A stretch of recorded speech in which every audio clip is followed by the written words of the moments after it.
야곱도 짐 싸가지고 모든 소유를 다 끌고 이유야 어찌되었든 이제 인사도 없이 조용히 가나안 땅에는 자기 아버지 이삭에게로 떠납니다. 그러니까 이 소식을 듣고 한솥밥 먹었던 외삼촌이면서 장인이었던 이 야곱이 장장 7일 길을 자기 형제들하고 같이 뒤쫓아요. 그러니까 그 분노가 얼마나 살기 등등하겠어요. 창세기 31장 29절에 너를 해할 만한 능력이 내 손에 있으나 어젯밤에 너희 아버지 하나님이 나타나서 너는 삼가 야곱에게 선악간에 말하지 말라 하셨느니라. 그러니까 하나님께서 딱 나타나셔서 시시비비를 가리지 말라는 거예요. 그래서 내가 참는다는 거예요. 그러니까 먼저 하나님께서 라반의 기세에 두려움을 딱 준 거예요. 그러니까 도망한 녀석, 내가 귀한 딸 하나도 아니고 둘이나 줬더니 자녀들도 출산하고 가게를 이루고 재산도 축적하니까 야반도주를 하는 거예요.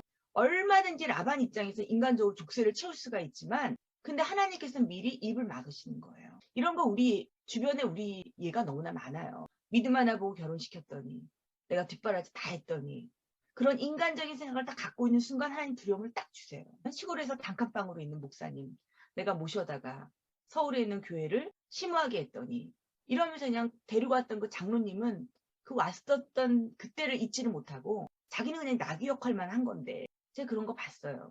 그리고 이스라엘이 그렇게 블레셋 때문에 골머리를 쌌는데 유다도 마찬가지죠. 블레셋 사람들도 아라비아 사람들도 다 함께 이 여호사밧 왕한테 조공을 바치는 거예요. 내가 혼자 강하다고 해서 고지가 점령되는 게 아니에요. 하나님의 능하신 소원 날에 들어간 사람보다 강할 수가 없어요. 구슬이 서말이라도 깨어야 보배예요. 내가 원하는 그것을 다 가져도 건강해지면 그만이고요. 또 내가 너무나 원하는 직장에 들어가도요. 거기서 어울리지 못하면 그만이에요. 그러니까 하나님께서 받는 은혜는 겸손과 함께 온다 그랬어요. 간혹 하나님 말씀 선별하는 사람이 있는데요. 그러면 안 돼요. 하나님 말씀을 선별하면요. 재물이 많은 고로 슬픈 기색을 하고 근심함을 떠났던 청년 간원과 같은 거예요. 예수님을 만나고 영생을 만나고도 그걸 포기한 결과가 되는 거죠. 그래서 이스라엘의 속담을 인용한 예수님의 말씀이 있죠. 맹인된 인도자여 하루살이는 걸러내고 낙타는 삼키는도다. 그러니까 발효된 포도주예요. 곤충들이 이끼처럼 낄 때 포도주를 마실 때 이 곤충들은 다 이 체에 걸러서 마신다는 거예요. 왜냐하면 자기가 부정해지니까. 그런데 낙타는 삼킨다는 거죠. 레위기에 보면은 낙타는 색임지라는 음식이 굽이 갈라져 있기 때문에 너희에게 부정하다고 말했는데 이 낙타는 나한테 너무나 유용하니까 그냥 딱 갖는다는 거죠.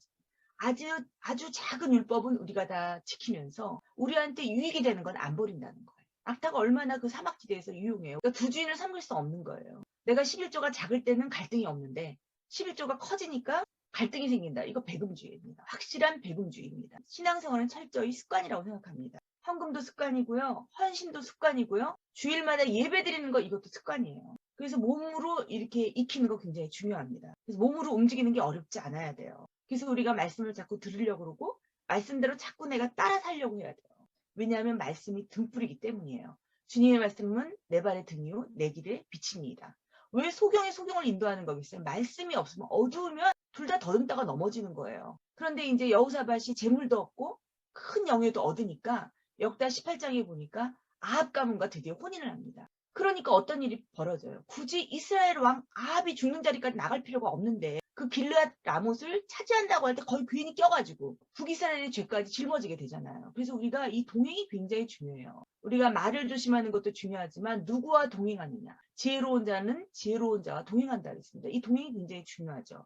더군다나 이 결혼은 말아 뭐하겠어요. 하나님께서 하와를 창조할 때 사람이 독처하는 것이 좋지 아니하니 그 갈빗대를 취해가지고 여자를 만든 거예요.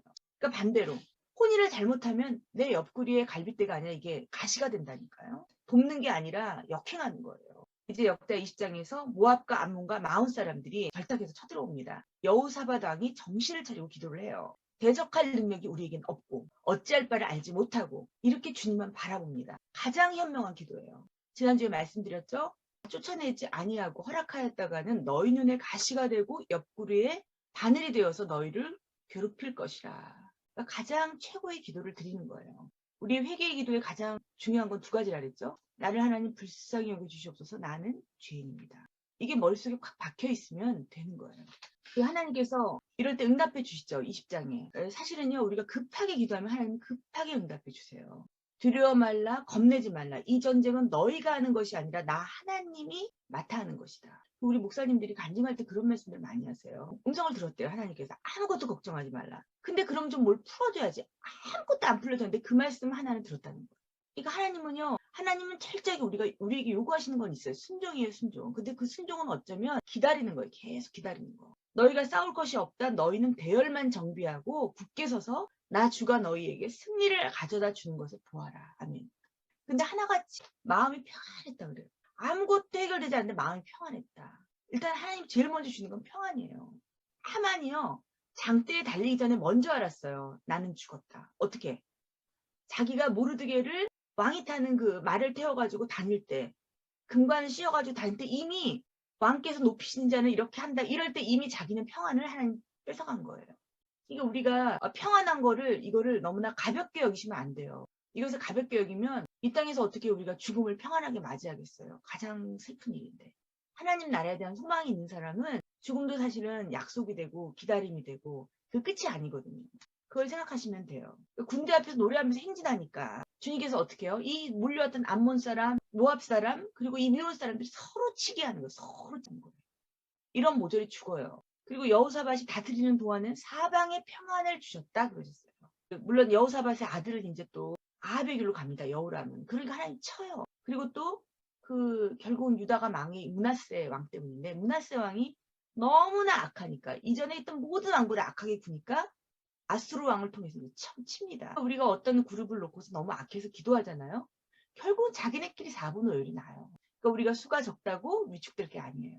호세아 14장 2절입니다. 너는 말씀을 가지고 여호와께로 돌아와서 아뢰기를 말씀을 우리가 어떻게 가져와요? 그 말씀에 순종하라는 거예요. 무릎을 꿇는 거예요. 그러니까 하루살이만 건져내는 게 아니라 나한테 유익했던 낙타도 아니라 그러면 건져내는 거예요. 남의 거 오래 들고 있어서 뭐 할 거예요?